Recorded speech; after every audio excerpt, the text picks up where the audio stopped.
But now let's try introducing black and white with some red and some other warm, dull oranges on the color wheel. So what I'm going to do is do this portrait for you in the wild while I pull a nail out of my tire. Great. And just say your name and what the business... I'm Clayton Van Cleek, and my parents, Bob and Janet Van Cleek, started the business. So this is the tire place near us. We come here often to get a tire rotation or to put our snows on. Oh, that's good then, that's good. There you go, that's a real truck. This time we got to get a puncture fixed. So we're sitting in the waiting room, and I think I'll just paint this workstation. Now I don't need a whole lot of colors to paint this. Out of all the colors available, all I really need are bright red, yellow ochre, which is a dull yellow, and ivory black. This is sometimes called the Zorn palette, after the Swedish painter Anders Zorn. Now I can add any colors as long as they fit into the shape of that color scheme. It's also called the gamut. Here's the set of colors I'll be using. The paper itself will be primed first with casein, raw sienna, and white mixed together to make kind of a dull yellow. Then I have gouache, white, yellow ochre, light red, which is an iron red, ivory black, and pyrrole red. A good accent red, you could use cadmium too. And for that iron ferrous red, you could use a watercolor like Terra Rosa. So it's a simple color scheme that we used to see on the old magazine covers, and this was done just for economy's sake to print with limited color. If you look at the original Leyendecker painting, it actually has some browns in it, not just black, white, and red. Now here's how the page looks when I start. And I had done the underpainting or priming back in the studio, so it's dry as I begin.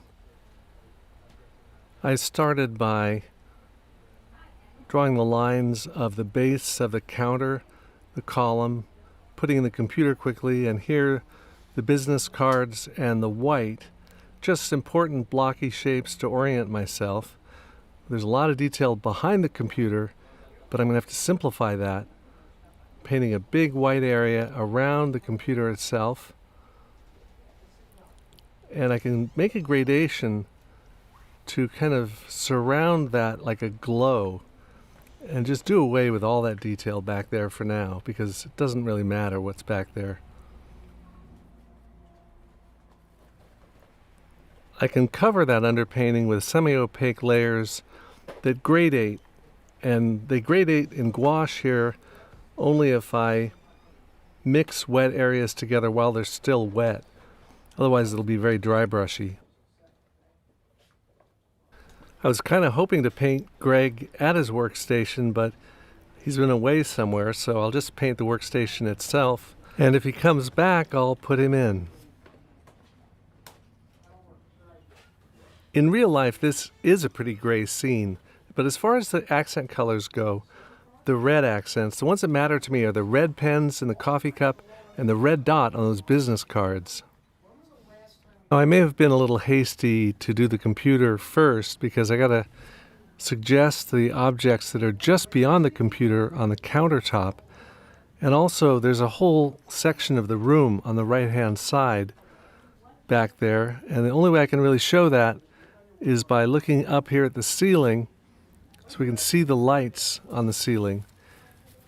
They'll get thicker and bigger, these lines, as they get higher, as they would be in perspective. And the thickest one at the top, this one, oh, I went too far over that divider. I can always come back and fix that. I don't know what this is, really just some nifty dots to partly fill a space. We don't have to be too exact here. Oh, cool, here's the man himself. My name is Greg. I work at Van Cleek's Tire. A lot of these things came out of tractor tires, farm tractors. Some came out of regular passenger car tires, but there's probably, I'd say, about 100 pounds of steel here. Did they drive in with that? I mean, this stuff... Some of them are loose. Some of the tires come in loose out of farm tractors. And most of this stuff all down here below came out of passenger car tires. I'll turn it around so you can see it. Did you ever have like a bullet or any really weird things come There's out a of that? bullet. Actually, there was a live round in one. It's still alive. There it is. Inside of a tire. We had to take out. Yeah. And what's involved in doing that, taking that out? Very carefully. Hey, can you say a word about like how you create an atmosphere for your workers here? Because I noticed there's a really great feeling in the place. That's just because I want to, and it's about helping everybody do the best. I'm a tough guy to work for, I think, at times, because Yeah. I expect a lot, but it's all about customer service. I ask our employees to advocate for the customer. Don't worry about the business. I'll set pricing and we'll do stuff, but advocate for the customer. So I Yeah. think they all know that they are supposed to be making sure you get what you want. And I know, my years of experience, if we take care of you, example, that you're going to come back. Yeah. So I like LL Bean. I like philosophies like that. So we're the LL Bean of the tire business. Clayton and Greg seem relaxed because they know what they're doing. They've done it a lot of times. Their workstations are organized. And when he comes back to his station, I say, don't pose, but I'll just paint you while you're working. His hand goes from his mouse to his keyboard. He has his calculator, his telephone, and his computer, and that's about all he needs. Big gray shape for his work shirt over a guide drawing in graphite pencil and white pencil drawn straight over the dry gouache. All the tires were low on air. We didn't find anything wrong with any of them. When was the last time we put air?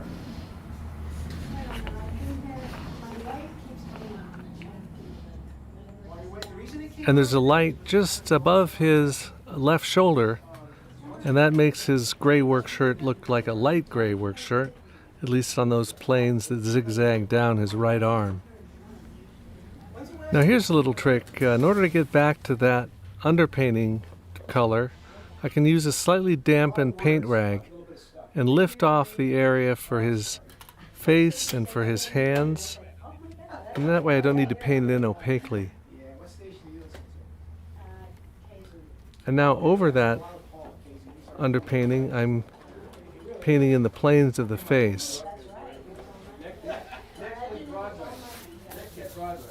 Eyes, nose, mouth, define the chin. Now you might wonder, why not use the pencil at this stage to sketch in the face? That's the most important part, isn't it? Well, a pencil will give you lines, but a brush will give you shapes or planes in 3 dimensions. And I find it easier sometimes to paint a face in terms of planes. Another basic question is, why not take a photo and bring it home and paint it from the photo? Sitting here gives me 3 advantages over taking a photo and bringing it home and working from the photo. First of all, I'm a fly on the wall for the activity of the office. I see how Greg uses his workstation, how he moves around in it. I learn what all the things do, and visually I only focus on the things that are important to the story. So is it out there then? Having the dark paint on the tip of this brush lets me paint in a few accents, a few creases and lines. He's outside helping a damsel in distress. Damsel? Yes. So Greg and his team out in the shop fixed our puncture, our car's ready, and we made a friend and did a painting. So this idea of a very limited palette that uses black, white, and a color is a great tool for self-teaching. And my approach to self-teaching has been to break down complicated problems into manageable exercises that I can accomplish and then take them in the field. That's what I'm going to be doing with this series of videos on color in practice. We're going to go through in the first video and look into black and white and complementary colors, and we're going to take them from simple exercises that you can do yourself to actual demonstrations in the field. I think this will be a valuable approach because you can explore the dimensions of it in a safe environment before you actually try to apply them in a painting. So join me for Color in Practice.